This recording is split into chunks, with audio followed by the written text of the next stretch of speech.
بسم الله الرحمن الرحيم. الله وبركاته. إن الحمد لله نحمده ونستعينه ونستغفره ونعوذ بالله من شرور أنفسنا ومن سيئات أعمالنا.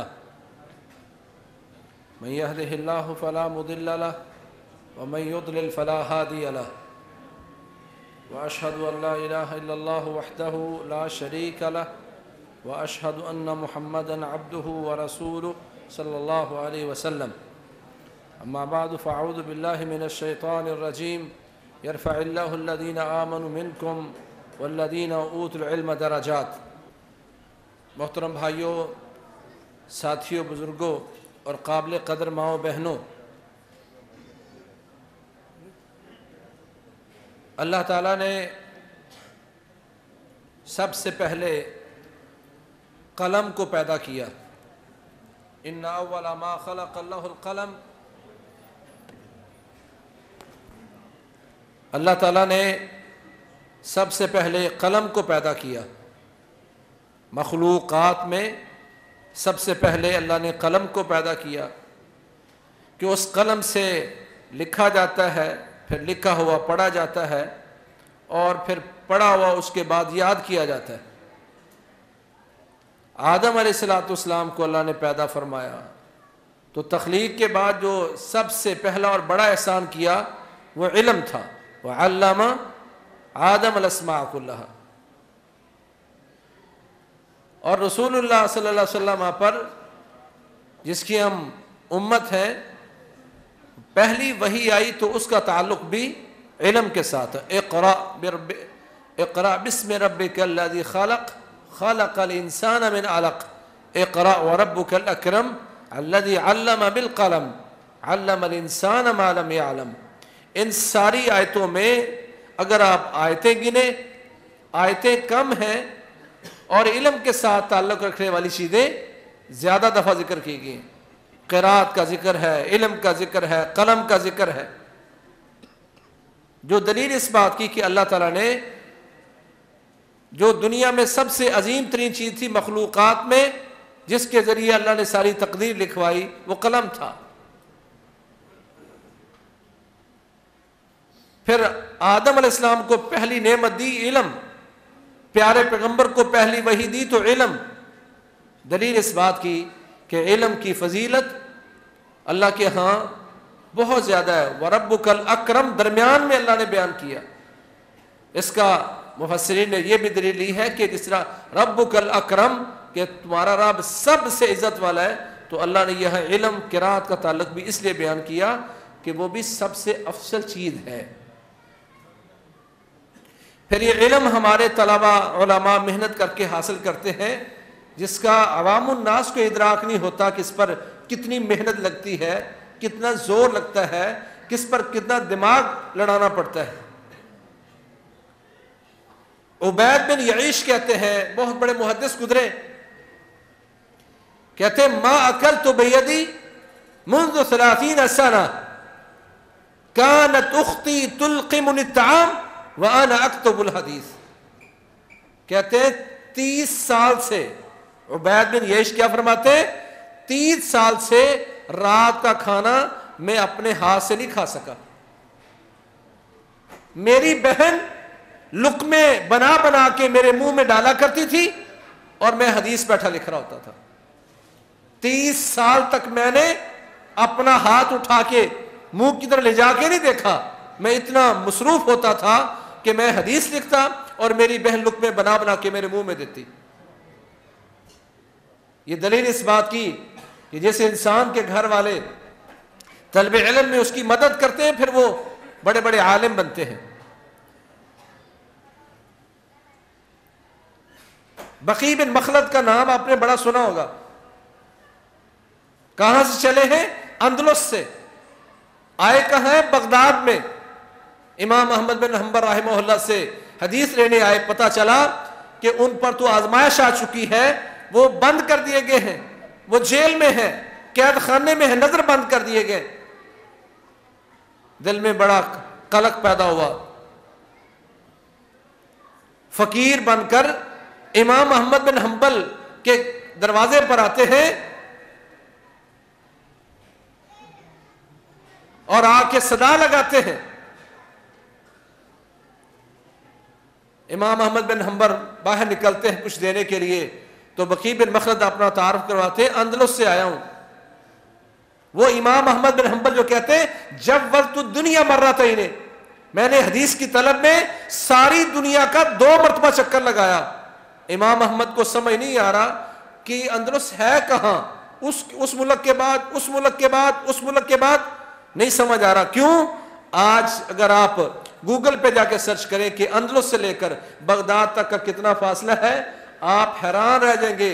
اس پر لکھا ہوا آئے گا 5719 کلومیٹر کا فاصلہ ہے. 5719 کلومیٹر. کیا لینے آئے؟ حدیث. امام احمد فرماتے ہیں میں تو اب قید ہو چکا ہوں, پر تو اتنی دور سے آیا ہے تو تیرا کو میں بندوبست کرتا ہوں. روزانہ تو فقیر بن کے آیا کر, یا کچھ میرے پاس لکھا ہوگا تو لکھا ہوا دے دوں گا, وگرنہ تمہیں میں 1-2 حدیثیں سکھاؤں گا. ان کے بارے میں آتا ہے کہ انہوں نے اسی مرحلے میں 300 حدیثیں یاد کی امام احمد بن حنبل سے. 300, اور سندیں بھی ہوتی ہیں, متن بھی ہوتا ہے. امام احمد بن حنبل رحمہ اللہ جب آزاد ہوئے تو انہوں نے آ کے مجلس لگائی تو امام بقی بن مخلد کی طرف دیکھ کے کہتے ہیں ہاذا یصدق علیہ الطالب, کہتے ہیں یہ نوجوان بیٹھا ہے جس پر لفظ طالب علم بولا جا سکتا ہے, جس پر طالب علم کا لفظ سچ آتا ہے.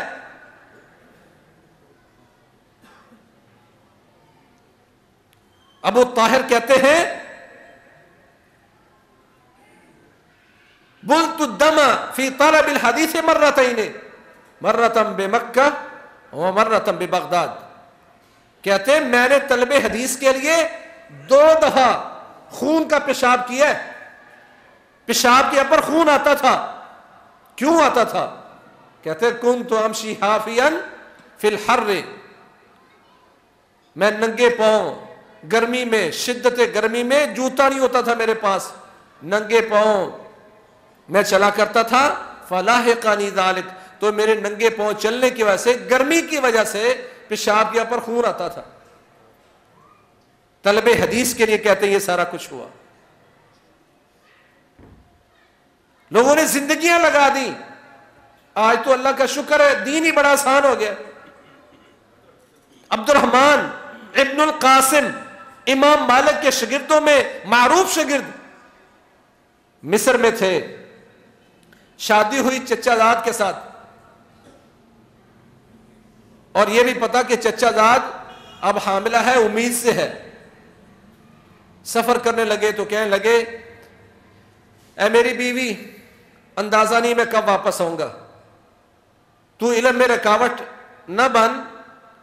میں چاہتا ہوں کہ اگر تیری زندگی اچھی نہیں گزرتی تو طلاق لے, کسی اور سے شادی کر لے, مجھے علم نہیں کہ میں کب واپس لوٹوں گا.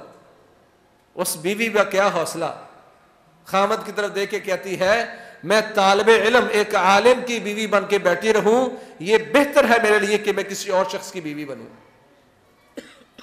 وہاں سے نکلے, مدینہ آئے ہیں. ان کے بارے میں وہ خود بیان کرتے ہیں, کہتے کہاں سوتا تھا, لوگ اپنے اپنے مکانوں میں جا کے سویا کرتے تھے, پر میں کہاں سوتا تھا. نمتو علی عتبۃ مالک, میں امام مالک کے گھر کی سیڑھیوں پر سوتا تھا, ان کی چوکھٹ پر سوتا تھا کہ امام مالک تہجد کو اٹھیں گے, یہاں سے لے کر مسجد تک جاتے جاتے 2-3-4 مسئلے پوچھ لوں گا اور میرا کوئی علم میں اضافہ ہو جائے گا. کبھی اتنے تھکے ہوتے کہ چوکھٹ پر سوئے ہوتے, امام مالک چپکے سے گزر جاتے, امام مالک کی لونڈی آ کے ٹھوکر مارتی, تیرا استاد تجھ جیسا غافل نہیں ہے, تو یہاں لیٹا ہوا ہے اور وہ تو مسجد جا چکے ہیں. ایک دن مجلس لگی ہوئی تھی, پتہ چلا مصر سے کوئی ایک قافلہ حج کرنے کے بعد مدینہ آیا ہے. ان میں سے ایک نوجوان آگے بڑھا, آ کے پوچھا امام مالک کی مجلس, پوچھ کے کہا یہ امام مالک کی مجلس ہے؟ کہا جی ہاں. افیکم ابن القاسم, تم میں کوئی ابن القاسم عبد الرحمن بن قاسم ہیں، ان کی طرف اشارہ کیا گیا، یہ جو بزرگ بیٹھے ہیں یہ ہیں ابن القاسم۔ وہ نوجوان آگے بڑھا، فقبل رأسہ وبین عینیہ، سر کا بوسہ دیا، ماتھے کا بوسہ دیا۔ جب بوسہ دے رہا تھا تو ابن القاسم کو، عبد الرحمن بن قاسم کو محسوس ہوا کہ یہ تو ایسی خوشبو ہے جس طرح کہ اولاد کی اور بیٹے کی خوشبو ہو۔ تو پتہ چلا بابا جان میں وہ نوجوان ہوں جب تو مصر چھوڑ کے آیا تھا، میں ماں کے پیٹ میں تھا، آج جوان ہو کر صرف یہ دیکھنے آیا ہوں کہ یا اللہ موت سے پہلے اس بابا کی زیارت کروا دینا جو تیرے نبی کی حدیث کے لیے مصر چھوڑ کے آیا۔ زندگیاں لگا دی لوگوں نے۔ ابن مندہ گھر سے نکلے 20 سال کے تھے، واپس لوٹے تو 65 سال کے ہو چکے ہیں، 45 سال لگا دیے طلب حدیث میں۔ آج ہمارے نوجوانوں کو بڑی سہولت ہو گئی ہے۔ وہ ابو بکر النحوی کے بارے میں کہتے ہیں ایسا نوجوان کہ ہاتھ میں کتاب لے کے پڑھتا پڑھتا جاتا، ربما سقط فی حفرۃ، بعض اوقات کسی کھڈے میں گر جاتے۔ اور ویڈیوز آئی ہیں، میں نے دیکھا ایک عورت موبائل دیکھ رہی تھی اور موبائل دیکھتی دیکھتی گٹر میں گر گئی۔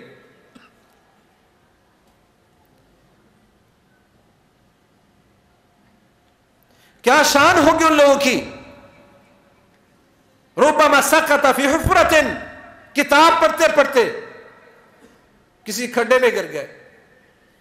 او حابدتہ دابہ، کتاب پڑھتے پڑھتے اتنے مدہوش ہو کے جاتے کہ بعض اوقات گزر رہے ہوتے تو کسی گدھے کے پاس سے گزرتے، خچر یا گھوڑے کے پاس سے گزرتے تو گزرتا وہ جانور اس کو ٹانگ مار دیتا، لات مار دیتا، ہوش ہی کوئی نہ ہوتا کہ میں کہاں جاؤں۔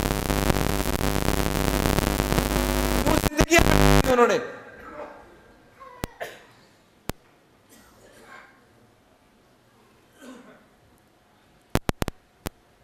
اور یہاں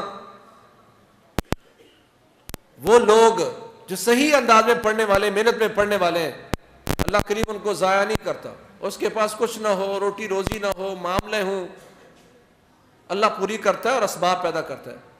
میں اکاڑ ایک اس عالم کو جانتا ہوں جو ملتان دارالحدیث محمدیہ میں پڑھنے آیا، کہا جی میں پڑھنے آیا ہوں، اتنی دور سے آیا ہوں۔ کہا بھائی پڑھنے آئے ہو، ہمارے پاس دینے کو روٹی نہیں ہے۔ اس نے کہا جی آپ مجھے پڑھنے کا موقع دیں، روٹی کا اللہ بندوبست کر دے گا۔ عبد المنان وزیر آبادی رحمہ اللہ کے بارے میں بھی اس سے ملتا جلتا واقعہ آتا ہے۔ اس نوجوان نے کہا کہ مجھے اب پڑھنے کا موقع دیں۔ ادارے والے نے کہا جی ٹھیک ہے پڑھیں آپ۔ ساتھیوں سے کہنے لگا یار آپ کو ایک ایک روٹی ملتی، اس میں سے ایک ایک لقمہ اگر مجھے دے دو تو آپ کو کوئی فرق نہیں پڑنے لگا، میں پڑھ جاؤں گا۔ پھر نوجوان بھی ایک ایک لقمہ کیسے دیتے ہوں گے یہ سب کو پتا ہے۔ سالن ملتا نہیں تھا، کہتے باورچی خانے میں جاتے، جا کے ایک جگہ اپنے یہاں ہتھیلی پر خشک مرچیں رکھتے اور اس پر پانی ڈالتے اور اسے روٹی کھاتے۔ بعض اوقات پانی ڈالنے سے پہلے خشک یہاں ہوتی، کوئی شرارتی نوجوان نیچے سے ہاتھ مارتا اور آنکھوں میں مرچیں ڈال جاتی۔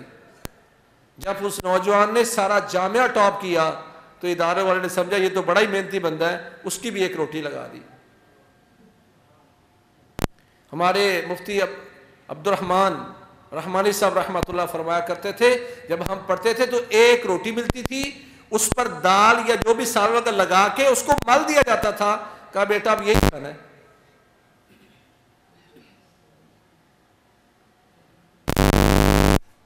جو پڑھنے والے ہوتے اللہ اسباب پیدا کرتا ہے، لوگوں کے دلوں میں خیال پیدا کرتا ہے۔ کیا انداز ہوگا کہ مصر میں ایک مکان میں 4 لوگ جمع ہیں، چاروں کے نام محمد سے شروع ہوتے ہیں۔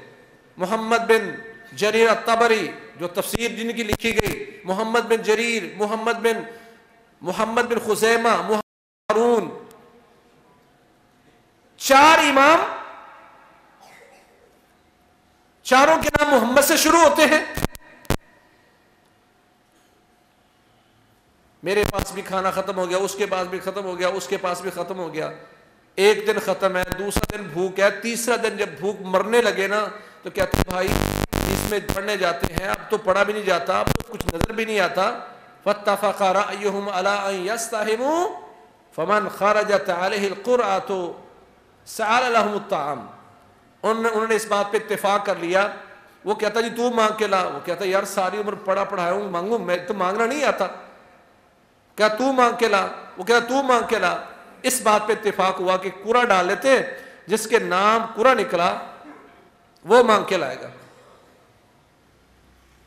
محمد بن جریر، محمد بن نصر، محمد بن ہارون، محمد بن خزیمہ، چاروں اب قرعہ ڈالا گیا تو نام نکلا محمد بن خزیمہ کا. سعید بن خزیمہ کا نام آپ نے بڑا سنا. کہا جا ابھی تیری باری یہی مانگ کیا. کہنے لگا بھائی موقع دو مجھے. وضو کیا، 2 رکعتیں ادا کی، اللہ سے ہاتھ اٹھائے، دعا مانگ رہے کہ اتنی دیر میں کسی نے آ کے باہر سے دروازہ بجایا. دروازہ بجانے والے نے پوچھا افیکم محمد بن نصر، افیکم محمد بن جریر، افیکم محمد بن خزیمہ، افیکم محمد بن ہارون. پوچھنے والا پوچھتا ہے تو میں محمد بن نصر ہے، محمد بن جریر ہے، محمد بن ہارون ہے، محمد بن خزیمہ ہے؟ چاروں نے کہا جی ہیں. کہا محمد بن نصر کون ہے؟ کہا جی میں ہوں. کہا آگے آیا اور ایک تھیلی دی جس میں 50 دینار تھے. محمد بن جریر کو بھی دے دیے، محمد بن نصر کو بھی دے دیے، محمد بن ہارون کو بھی. محمد بن خزیمہ کون ہے؟ کہا وہ دیکھ جو دعا مانگ رہا ہے. پر تو پیسے کیسے دینے آ گیا؟ کہتا میں امیر مصر کا ایلچی ہوں. ہمارے امیر صاحب دوپہر کو کیلولا کر رہے تھے، سو رہے تھے کہ اس کو خواب میں بتایا گیا کہ تو کیسا انسان ہے، تیرے علاقے میں محدثین، طلباء اعظام، اللہ کے دین کو پڑھنے والے کتنے دن سے بھوکے اور تو آرام سے سویا ہوا ہے. محمد بن نصر بھوکا ہے، محمد بن جریر بھوکا ہے، محمد بن ہارون بھوکا ہے، محمد بن خزیمہ بھوکا ہے. کہتے تم چاروں کے نام ہمارے امیر کو خواب میں بتائے گئے. محمد بن خزیمہ کی تھیلی بھی رکھ دی اور کہا امیر نے تم سے وعدہ لیا ہے اور تمہیں واسطہ دیا ہے، وہ اللہ کا تمہیں واسطہ دیتا ہے کہ کبھی بھی تمہارا یہ راشن ختم ہو جائے کسی سے نہیں مانگنا، جب تک تو یہاں ہو تمہارا سارا خرچہ ہمارے ذمہ. اور اللہ کی قسم میں محسوس کرتا ہوں جو طالب علم واقعی اس طرح محنت کرنے والے ہوتے ہیں کوئی نہ کوئی اس کا بوجھ ضرور اٹھا لیتا ہے. شرط یہ ہے کہ آپ پڑھنے والے ہوں. دوسرا پہلو جو میں یہاں بیٹھے ہوئے ہمارے تجار، کاروبار کرنے والے، کھیت کھلیان میں، آڑتوں میں بزنس کرنے والے، وہ اس بات پہ مطمئن ہے کہ اللہ کا شکر ہے محنت کرتے اور کماتے ہیں. میں ایک بات کرنے لگا ہوں، پوری مجلس میں اگر کسی بندے نے کبھی اس کا شعور حاصل کیا ہو یا اس کو ادراک ہوا تو لازمی ہاتھ کھڑا کرے. مجھے خوشی ہو کہ ہمارے بھائیوں میں اتنا شعور اللہ نے پیدا کر دیا. کسی ایک بندے میں یہ شعور پیدا ہوا ہو، تاجر، امیر، کھیت کھلیان والے میں، دکاندار، کبھی اس کے دل میں شعور پیدا ہوا ہو کہ ہمیں اللہ رزق دیتا ہے ان عالموں کی وجہ سے، ان طالب علموں کی وجہ سے. میں دلائل پیش کرتا ہوں، آپ نے گننے شروع کرنے، جس میں رسول اللہ صلی اللہ علیہ وسلم نے واضح الفاظ کے ساتھ بیان کیا ہے کہ اللہ اس امت کی مدد کرتا ہے، اس امت کو رزق دیتا ہے ان فقیر، مسکین اور مسافر لوگوں کی وجہ سے، دینداروں اور طالب علموں کی وجہ سے. ان اللہ تعالی وملائکتہ والناس اجمعین حتی الحوت فی البحر وحتی النملۃ فی جوہرها لا یصلون علی معلم الناس الخیر. اللہ رحمت نازل فرماتا ہے، فرشتے رحمت کی دعائیں کرتے، استغفار کی دعائیں کرتے، دنیا کے لوگ دعائیں کرتے ہیں، حتیٰ کہ چونٹی بھی ان کے لیے دعا کرتی ہے، حتیٰ کہ مچھلی بھی ان کے لیے دعا کرتی ہے. چونٹی اپنے بلوں میں اور مچھلی پانی میں ان کے لیے دعا کرتی ہے. شیخ ابن باز رحمہ اللہ سے پوچھا گیا کیا معنی ہے، مچھلیاں کیوں دعائیں کرتی ہیں، چونٹیاں کیوں دعائیں کرتی ہیں ان کے لیے؟ اللہ اکبر. انہوں نے یہی فرمایا کہ اللہ نے اس چونٹی کو اس بات کا شعور دیا ہے کہ اے چونٹی تمہیں جو رزق مل رہا ہے، تو اپنے بل میں جو اطمینان کے ساتھ رزق حاصل کر رہی ہے، اس کے پیچھے ان طالب علموں، ان علماء کی دعائیں اور محنت موجود ہے. مچھلی کو پانی میں شعور ہے، کہتے ہیں لأن فتواہ وتعلیمہ ینشر الحق والخیر فیوجد المطر ویوجد النبات فینتفع به البادی والحاضر والدواب وغیر الدواب. کہتے اس لیے کہ اس عالم کے فتوے، اس کی تعلیم کی وجہ سے خیر اور حق پھیلتا ہے، جس کی وجہ سے اللہ تعالیٰ بارشیں نازل فرماتا ہے، پھر جڑی بوٹیاں اگتی ہیں جس سے دنیا کو رزق ملتا ہے، اس سے دیہاتی بھی فائدہ اٹھاتے ہیں، شہری بھی فائدہ اٹھاتے ہیں، جانور بھی فائدہ اٹھاتے ہیں اور غیر جانور بھی فائدہ اٹھاتے ہیں۔ ان سب کو پتا ہے کہ اللہ ہمیں رزق دے رہا ہے ان طالب علموں اور عالموں کی وجہ سے۔ یہاں بیٹھے ہوئے آڑتی اور تاجر کوئی ہاتھ کھڑا کرے کہ مجھے بھی اس بات کا یقین ہے کہ ان کی وجہ سے مجھے رزق ملتا ہے۔ 2-3 ہیں ماشاءاللہ جن کو یقین ہے، پھر وہ سمجھتے کہ ان کی وجہ سے رزق مل رہا ہے تو ہمارے رزق میں ان کا بھی حصہ ہے، ہمارے رزق میں ان کا بھی حصہ ہے۔ رسول اللہ صلی اللہ علیہ وسلم فرمایا حل تنصرون وترزقون الا بضعفائکم، تمہیں جو رزق دیا جاتا ہے، تمہاری جو مدد کی جاتی ہے، ان کمزور لوگوں کی وجہ سے دی جاتی ہے، تمہاری مدد ان کی وجہ سے ہوتی ہے۔ اسی طرح اللہ نے فرمایا انما ینصر اللہ هذه الامه بضعیفها بصلاتهم واخلاصهم ودعوتهم، اللہ تعالیٰ اس امت کی مدد کرتا ہے، صرف اہل رحیم یار خان نہیں، اہل پنجاب نہیں، اہل پاکستان نہیں، امت کی مدد کرتا ہے۔ انما ینصر اللہ هذه الامه بضعیفها، سنن نسائی کی روایت ہے صحیح سند سے کہ اللہ اس امت کی مدد کرتا ہے، اس امت کے ان کمزور لوگوں کی وجہ سے، ان کی نمازوں کی وجہ سے، ان کے اخلاص کی وجہ سے اور ان کی دعوت کی وجہ سے اللہ اس امت کو رزق دیتا ہے۔ چینٹیوں کو پتہ ہے کہ ان کی وجہ سے رزق مل رہا ہے، مچھلی کو پتہ ہے، پھر مجھے کیوں پتہ نہیں ہے؟ فرمایا ستأتیکم اقوام یطلبون العلم فاذا رأیتموہم فقولوا لهم مرحبا بوصیت رسول اللہ صلی اللہ علیہ وسلم، کہ لوگوں تمہارے پاس نوجوان آئیں گے، طالب علم آئیں گے، پڑھنے آئیں گے، فقولوا لهم مرحبا، میں نبی تمہیں حکم دے کے جا رہا ہوں بے وصیت رسول اللہ صلی اللہ علیہ وسلم، کہ اللہ کے نبی وصیت کر کے جا رہے اس بات کی کہ کبھی طالب علم کو ملو تو اس کو اہلا و سہلا، مرحبا، خوش آمدید کہو، جی آئیاں نو کہو، وَأَقْنُوهُمْ، اور ان کی ضروریات کا خیال رکھو۔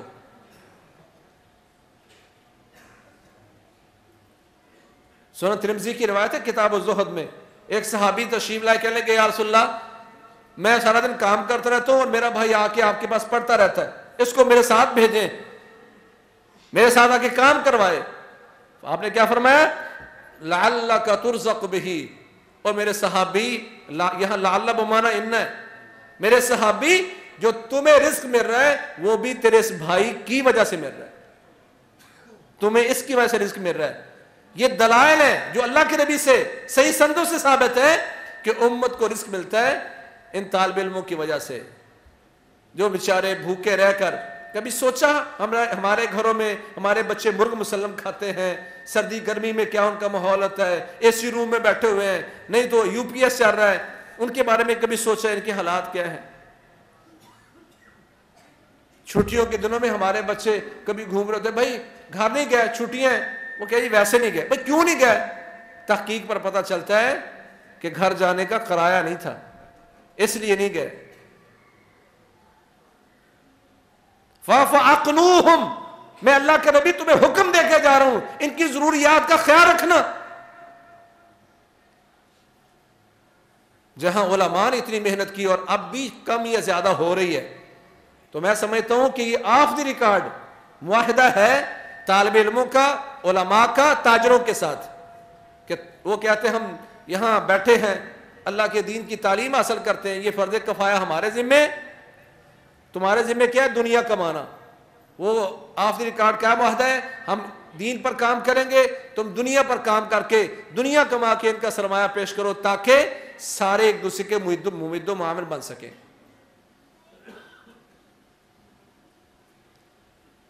سنن ترمذی کے حوالے سے ہم نے یہ آخری حدیث سنن ترمذی کی ہم پڑھنے جا رہے ہیں، تو امام ترمذی رحمہ اللہ،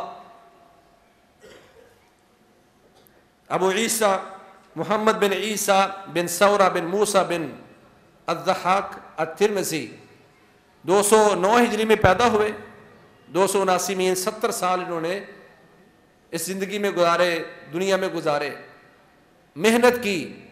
امام بخاری کے شاگرد ہیں، امام مسلم کے شاگرد ہیں، امام ابو داؤد کے شاگرد ہیں، محمد بن بشار کے، اسحاق بن راہوے کے، محمد بن المثنى کے، بڑے بڑے جو محدثین تھے ان کے یہ شاگرد ہیں۔ علماء نے ان کے بارے میں بہت ہی کلمات خیر کہے، میں اس تفصیل میں زیادہ نہیں جاؤں گا۔ امام ذہبی رحمہ اللہ فرماتے ہیں کہ امام ترمذی الامام الحافظ صاحب التصانیف احد الائمۃ الذین یقتدی بهم فی علم الحدیث وهو من نظراء البخاری ومسلم وابی داود۔ کہتے ہیں امام ترمذی رحمہ اللہ امام تھے، احادیث کو بے شمار یاد کرنے والے تھے، کئی کتابیں لکھیں، اور ان علماء میں سے اور محدثین میں سے ایک ہیں کہ جن کی پیروی کی جاتی ہے اور کی جائے گی۔ علم حدیث میں ان کا ایک اپنا فن ہے، کہتے ہیں دیکھا جائے تو یہ امام بخاری، امام مسلم اور امام ابو داود کے پائے کے انسان ہیں۔ بلکہ آپ دیکھیں گے کچھ چیزیں تو انہوں نے ایسی بیان کی اور ایسی انہوں نے محنت کی جو کسی امام نے نہیں کی۔ چاند ایک میں اختصار سے بیان کروں گا۔ امام ابن حجر رحمہ اللہ نے بھی اس سے ملتی جلتی باتیں کی، کتابیں بے شمار لکھی، سب سے زیادہ معروف ہوئی جو ہم سنن ترمذی جس کو کہتے ہیں، جامع ترمذی بھی کہتے ہیں، اور اس کا ایک نام الجامع الکبیر بھی ہے۔ ان کی کتابوں میں سب سے زیادہ معروف کتاب یہی الجامع الکبیر، سنن ترمذی، جامع ترمذی، ان ناموں سے معروف ہے۔ اگر ہم اس وقت جو ترقیم رقم لگے ہوئے 3956 روایات امام ترمذی رحمہ اللہ نے اصول کے طور پر بیان کی، باقی ابواب میں اور اس کے نیچے فلاں فلاں سے مروی ہیں، وہ تو بے شمار ہیں۔ اسی طرح ان کی کتابوں میں معروف العلل الکبیر، العلل الصغیر، الشمائل المحمدیہ اور کتاب الزہد وغیرہ، یہ کتابیں ان کی زیادہ معروف ہیں۔ اگر ہم امام ترمذی رحمہ اللہ کی کتاب سنن ترمذی پر غور کریں تو ان کے کچھ امتیازات ہیں جو باقیوں کو حاصل نہیں ہو سکے۔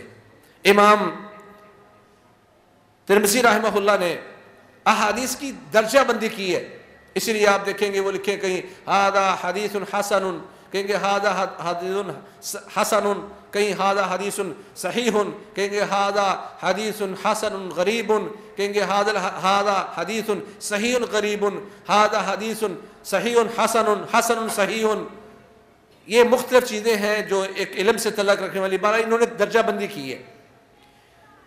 اور سب سے اہم بات ہے باقی کتابوں میں باقی کسی کو یہ نصیب نہ ہو سکا جو امام ترمذی کو نصیب ہوا کہ علماء کا اختلاف بھی بیان کرتے ہیں، علماء کا اختلاف بیان کریں گے۔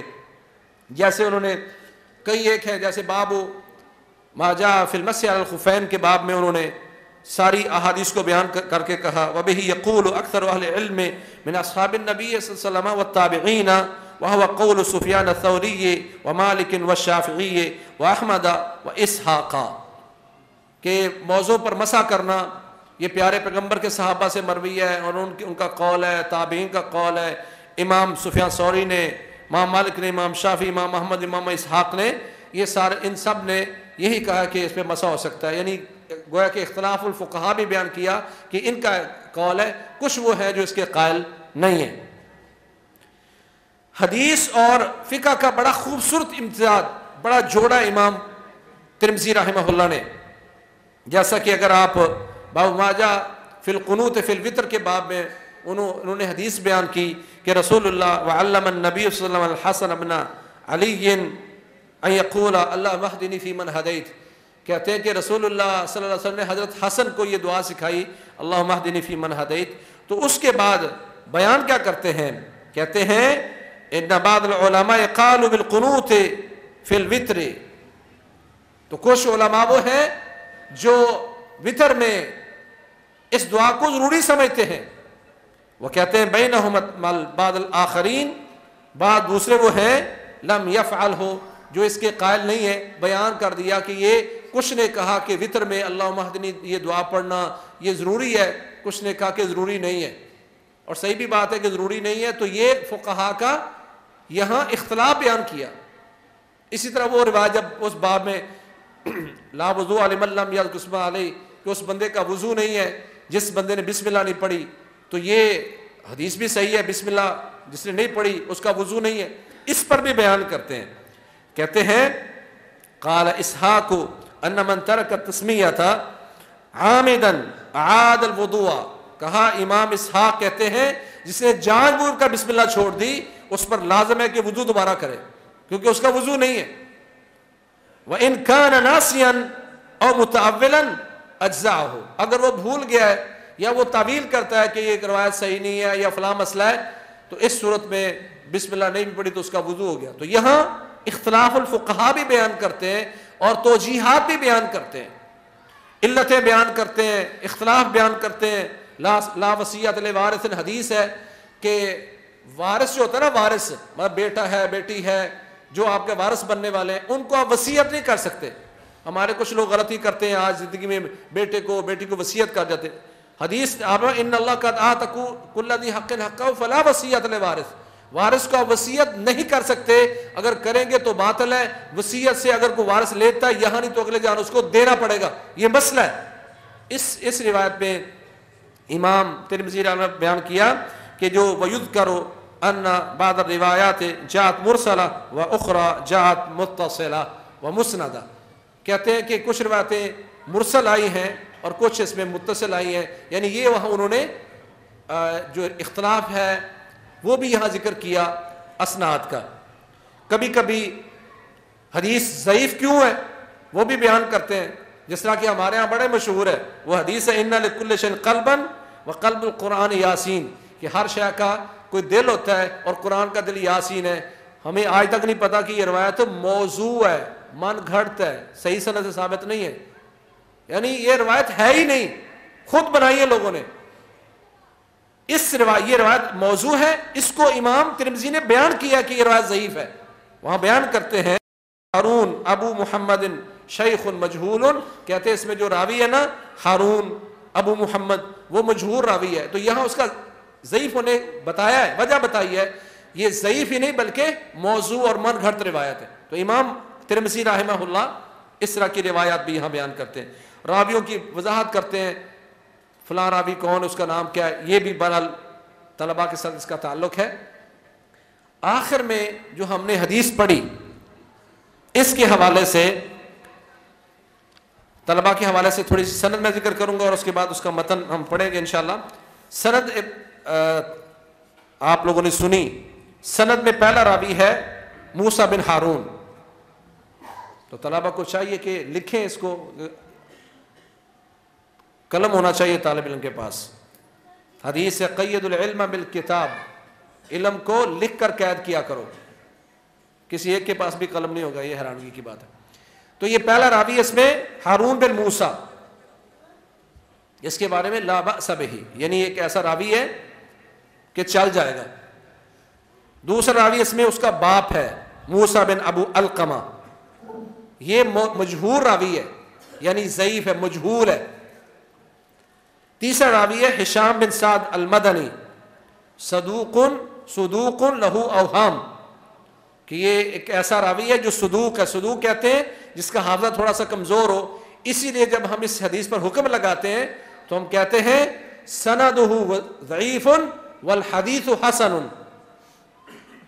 سندہ ضعیف والحدیث حسن، اور حسن ہونے کی وجہ بھی میں عرض کروں گا. اس کے بعد آگے راوی ہے سعید بن ابی سعید المقبری، جو کہ ثقہ راوی ہے اور اس کے بارے میں مشہور ہے ثقۃ تغیر قبل موتہ باربع سنین. راوی ثقہ ہے پر اپنی موت سے 4 سال پہلے اس کا حافظہ کمزور ہو گیا تھا. یہاں طلباء کے لیے اور سامعین کے لیے بھی ایک نکتہ ہے، وہ کیا ہے، ہم کسی جگہ پہ مناظرے میں تھے تو مناظرہ ہو رہا تھا. اب تو اللہ کا شکر ہے لوگوں میں تحقیق بڑی آ گئی ہے، اویئرنیس آ گئی ہے، دور ختم ہو گیا مناظروں کا. تو اللہ نے ہمیں اس مناظرے میں فتح بھی دی، جس بندے کے لیے الحمدللہ ہم نے وہ مناظرہ کیا اللہ نے اسی دن سے اس کو ہدایت بھی دے دی. اس میں ایک نکتہ تھا کہ جو سامنے مد مقابل مناظر تھا وہ کہہ رہا تھا کہ شرائط میں کہ شرط لکھو کہ صحیح بخاری اور صحیح مسلم کے کسی راوی پر کوئی کلام نہیں کریں گے. تو طالب علم تو 1 منٹ میں لکھ دیتا ہے، کہتا جی بالکل لکھ کے دیتا ہوں. یہ چیز آپ کو کسی کتاب میں لکھی ہوئی نہیں ملے گی، یہ سینہ بسینہ ملی ہے، میں نے اپنے اس استاد سے جو مدینہ منورہ میں ہمیں مصطلح پڑھا کرتے تھے، میں نے ان سے سنی. انہوں نے کہا کبھی یہ نہیں طے کرنا، اور مجھے اس بات کا یقین ہے کہ اگر ہم طے کر لیتے ہو سکتا ہے مناظرہ ہار جاتے. میں نے کہا جی نہیں، یہاں لکھو کہ صحیح بخاری اور صحیح مسلم کے کسی راوی پر کلام نہیں ہوگا اگر سلسلۃ الاسناد وہ ہو جو صحیح بخاری اور صحیح مسلم میں موجود ہے. یہ ایک نقطہ ہے جو طالب علم سمجھ سکیں گے. یعنی کچھ ایسے راوی ہیں جو بعد میں جن کا، جس طرح یہ راوی اس کا حافظہ کمزور ہو گیا، اب اس کے بعد اگر کوئی روایت بیان کریں گے تو ضعیف ہوگی. تو امام بخاری اور امام مسلم نے اس کے حافظے کی خرابی سے پہلے روایت لی ہے. اگر سلسلۃ الاسناد وہ ہوگا کہ بیان کرنے والا شاگرد وہی ہے جو صحیح مسلم صحیح بخاری میں، آپ طے کر لیں کہ انشاءاللہ اس پر کوئی کلام نہیں ہوگا. لیکن اگر مطلق لکھیں گے تو پھر کچھ ایسے راوی ہیں صحیح بخاری اور مسلم کے جو آخر عمر میں یا بڑھاپے کی وجہ سے یا کتابیں جلنے کی وجہ سے ان کا حافظہ بگڑ گیا، پھر حافظے کے بگڑنے کے بعد کی روایتیں صحیح نہیں ہوں گی. اور امام بخاری اور امام مسلم نے اس حافظے کی کمزوری سے پہلے وہ روایتیں لی ہیں. تو یہ راوی جو ہے سعید بن ابی سعید المقبری، یہ ایسا ہی ہے، ثقہ ہے، مگر اپنی موت سے 4 سال پہلے ان کا حافظہ کمزور ہو گیا تھا. اور اس کے بعد ابو سعید المقبری کیسان، یہ ثقۃ ثبت ہے. اور اس کے بعد حضرت ابو ہریرہ ہے. یہ روایت آپ نے دیکھا کہ ہارون بن موسیٰ لا باس بہ ہے، یعنی چل جائے گا، اور اس کے بعد جو اس کا باپ ہے وہ مجہول ہے. تو ہم اس روایت کو کیسے کہہ رہے ہیں کہ یہ روایت حسن ہے جب اس کی سند میں راوی مجہول بھی ہے، کمزور بھی ہے؟ تو یہ حدیث حسن کیسے ہوگی؟ اس لیے حسن ہو گئی کہ یہ روایت مسند احمد میں بھی آتی ہے، سنن ابی داؤد میں آتی ہے. امام ترمذی نے خود اس روایت کو ایک اور جگہ اس سے پچھلی والی روایت میں بیان کیا ہے، سند اس کی مختلف ہے. اسی طرح ابو داؤد، ابن حبان، ترمذی میں خود، اور اسی طرح مسند احمد میں یہ روایت موجود ہے، اور وہاں ان کی مطابقت موجود ہے. ہارون بن موسیٰ کی جو مطابقت کی ہے وہ 4 لوگوں نے کی ہے.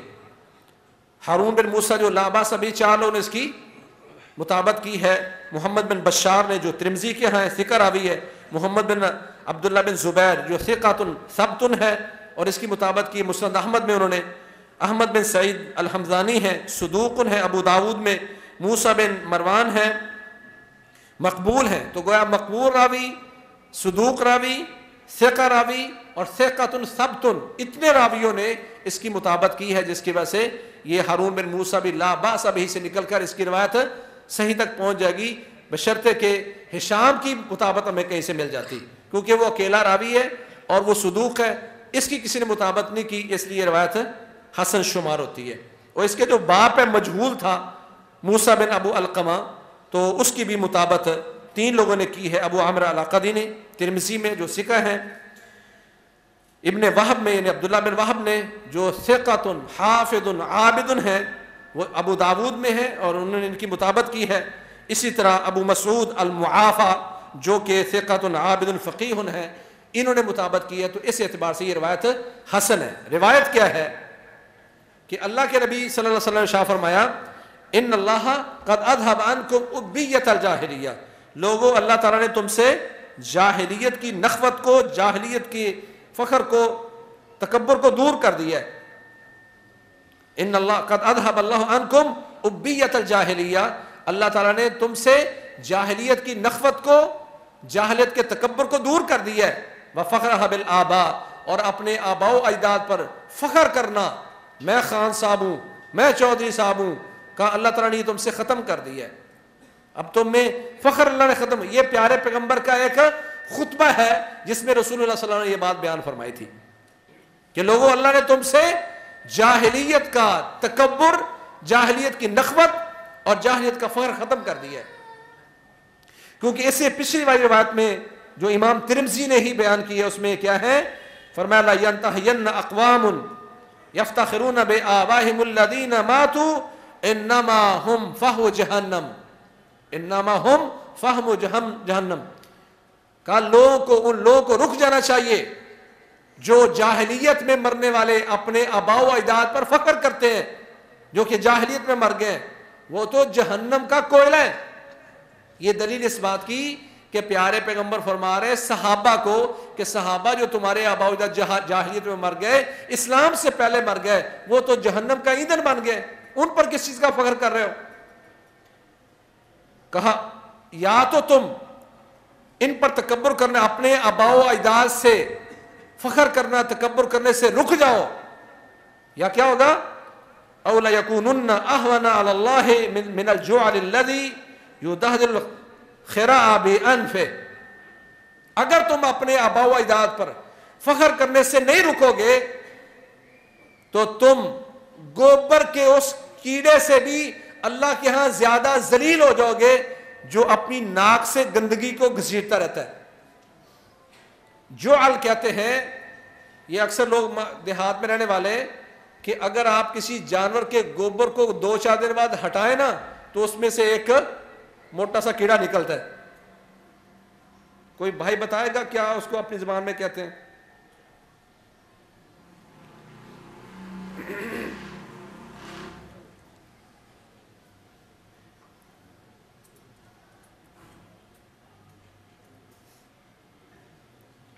گوبر کا کیڑا، یہ دیکھیں یہ کیڑا ہوتا ہے جو گوبر میں سے نکلتا ہے۔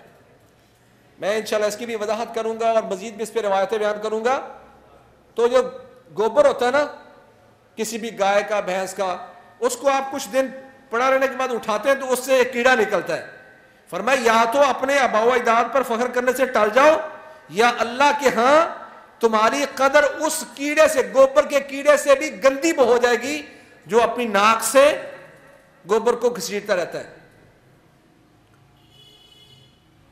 کہتے ہیں یہ جو جس کو جعل کہا گیا، یعنی گوبر کا کیڑا، جس کے ساتھ اللہ کے نبی نے کہا اللہ کے ہاں یہ گوبر کے کیڑے سے بھی زیادہ ذلیل ہو جائیں گے اپنے آباء و اجداد پر فخر کرنے والے۔ کہتے ہیں یہ اتنا گندا کیڑا ہوتا ہے کہ اگر اس کو اٹھا کر آپ اس کے پاس خوشبو رکھ دینا تو یہ بے ہوش ہو جائے گا یا مر جائے گا۔ اس کے پاس گلاب کا پھول رکھ دو یا خوشبو رکھ دو تو مرنے کے قریب ہوتا ہے یا مر جاتا ہے۔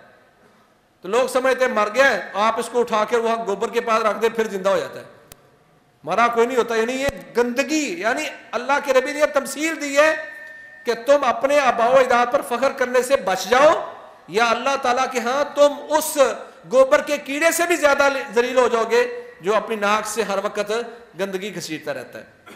پھر فرمایا اللہ تعالیٰ نے تم سے جاہلیت کے فخر و تکبر کو دور کر دیا۔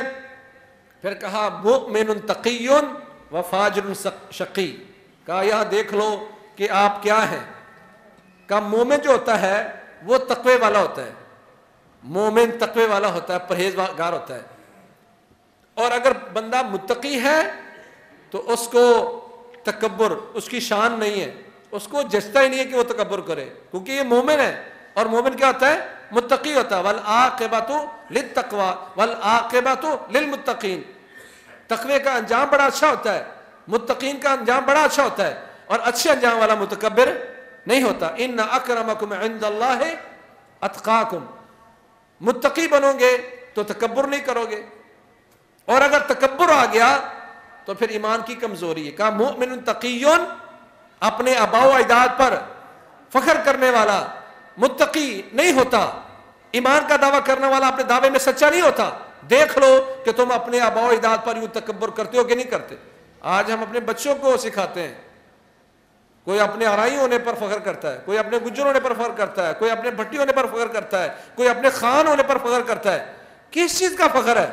حدیث ہے رسول اللہ صلی اللہ علیہ وسلم کی، من بطا بہ عملہ لم یسر بہ نسبہ، جس بندے کو اس کی عمل نے کمزور کر دیا، صحیح مسلم کی حدیث ہے، من بطا بہ عملہ، جس کی عمل کمزور ہوئے، وہ پیارے پیغمبر کی نسل سے بھی تعلق رکھے، لم یسر بہ نسبہ، کہا اس کا نسب اس کو تیز نہیں کر سکتا۔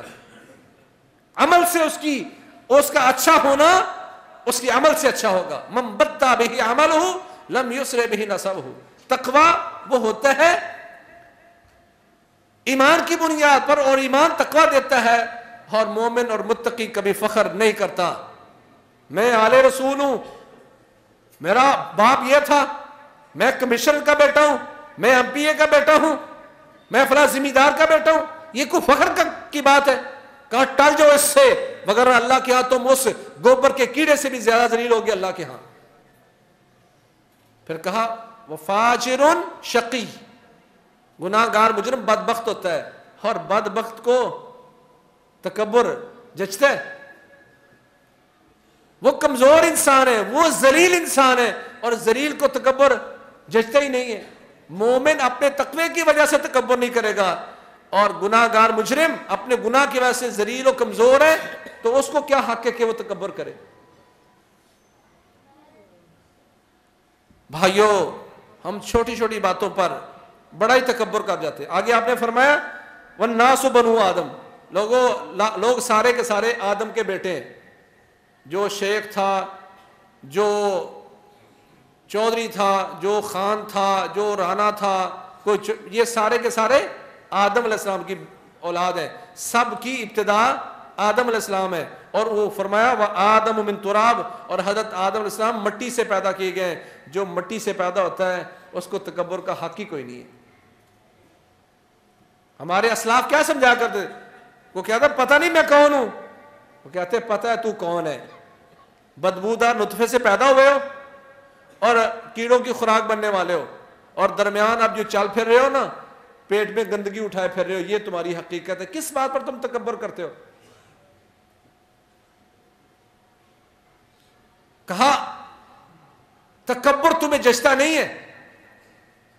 صحیح مسلم وغیرہ کی روایت ہے، قیامت کا دن ہوگا، اللہ تعالیٰ اعلان کریں گے انا الملک این الجبارون این المتکبرون، میں بادشاہ ہوں، کہاں ہیں جو اپنے آپ کو جابر سمجھتے تھے، بڑا سمجھتے تھے؟ کہاں ہے متکبر؟ سامنے آؤ۔ کوئی آئے گا؟ اللہ اکبر۔ اس سے زیادہ شدید اللہ کے نبی نے بات کی، کیا فرمایا؟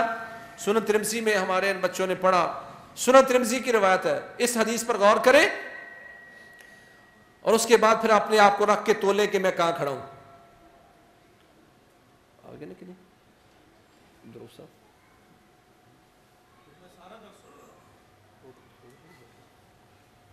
میں مختصر کرنے دے چکا تھا پوچھا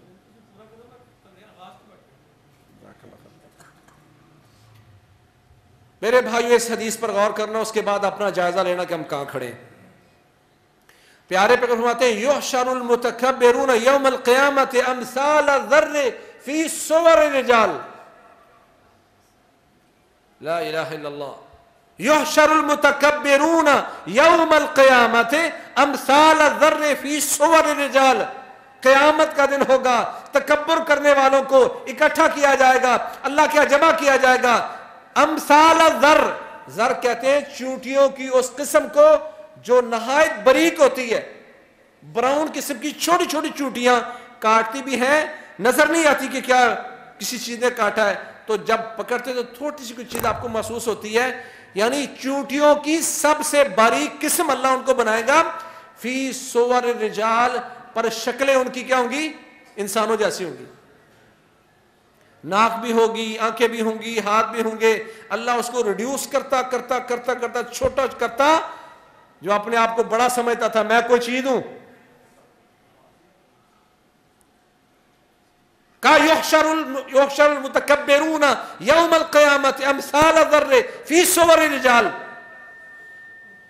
شکلیں ان کی انسانوں جیسی ہوں گی، پر اللہ تعالیٰ ان کو چھوٹا کرتے کرتے چونٹیوں کی سب سے بڑی قسم بنا دے گا۔ یہ پہلا عذاب ہے، پہلی اللہ تعالیٰ کی طرف سے اس پر لعنت اور مصیبت ہے کہ چھوٹا کر دیا اللہ نے اپنے آپ کو بڑا سمجھنے والا۔ دوسرا عذاب کیا بیان کیا؟ وَيَغْشَاهُمُ الذُّلُّ مِنْ كُلِّ مَكَانٍ، ہر طرف سے ان پر ذلت ہی ذلت چھائی ہوگی، اپنے آپ کو عزت والا سمجھنے والا، اپنے آپ کو بڑا سمجھنے والا۔ ہمیں اس زوم میں نہیں رہنا چاہیے لوگ مجھے کہتے ہیں میں بڑا عقل مند ہوں، لوگ مجھے کہتے ہیں میں بڑی پھولے پھرتا ہوں۔ صحیح بخاری اور صحیح مسلم کی روایت ہے یقال للرجل ما عقل ما ادرف ما اجلد وليس في قلبه حبۃ خردل من ایمان، قرب قیامت لوگ کسی کے بارے میں تبصرہ کریں گے ما عقل، اور بھئی کیا ہی عقل مند ہے انسان، بڑا ہی عقل مند ہے بھئی، ما ادرف، بڑا ظریف، دانشمند، ما اجلدہ، بڑا ماہر مضبوط قسم کا انسان ہے، لوگ اس کو عقل مند کہہ رہے ہیں، وَلَيْسَ فِي قَلْبِهِ حَبَّةُ خَرْدَلٍ مِّنْ ایمان، حالانکہ اس بیچارے کی حالت یہ ہے کہ اس کے دل میں سرسوں کے دانے کے برابر بھی ایمان نہیں ہے۔ جتنا بڑا بے ایمان لوگ اس کو اتنا بڑا عقل مند سمجھتے ہیں، جو آج کل معاشرے میں ہو رہا ہے۔ قاری صاحب کو پیچھے کر دیا، مولوی صاحب کو پیچھے کر دیا، ڈاکٹر صاحب کو آگے کریں گے، ایم پی اے کو آگے کریں گے۔ ترجیحات بدل گئی ہیں، ترجیحات بدل گئی ہیں۔ اللہ نے فرمایا ایسا ہوگا اور ہو رہا ہے۔ پہلے دنیا دار ایسا کرتے تھے، اب دیندار بھی ایسا کرتے ہیں۔ کا پہلا انجام کیا ہوگا؟ چونٹیوں جیسے بنا کر اکٹھے کیے جائیں گے، شکلیں ان کی انسانوں جیسی ہوں گی۔ یغشاہم الذل من کل مکان، ہر طرف سے ان پر ذلت چھائی ہوگی، ذلیل ہو رہے ہوں گے۔ دو عذاب۔ تیسرا کیا بیان فرمایا؟ تیسرا عذاب یہ ہے فَيُسَاقُونَ إِلَى سِجْنٍ يُسَمَّى بُولَس، ان کو دھکیل کر جہنم کے اس قید خانے کی طرف لے جایا جائے گا جس کا نام بولس ہے۔ بولس نامی قید خانے میں ان کو چونٹیاں بنا کر ذلیل کر کے دھکیلا جا رہا ہے، ادھر بھیجا جا رہا ہے۔ چوتھا عذاب کیا ہے؟ تعلوہم وتعلوہم نار الانیار، آگوں میں سے جو سب سے سخت آگ ہوگی وہ ان پر مسلط ہوگی۔ او بھائی ہے پہلے چونٹی، پھر سب سے سخت عذاب اس پر مسلط کر دی گی۔ اور پانچواں عذاب کیا بیان کیا؟ فَيُسْقَوْنَ مِن طِينَةِ الْخَبَالِ، جہنمیوں کا گندا خون، سیاہ خون، پیپ ان کو پلائی جائے گی۔ کون ہے؟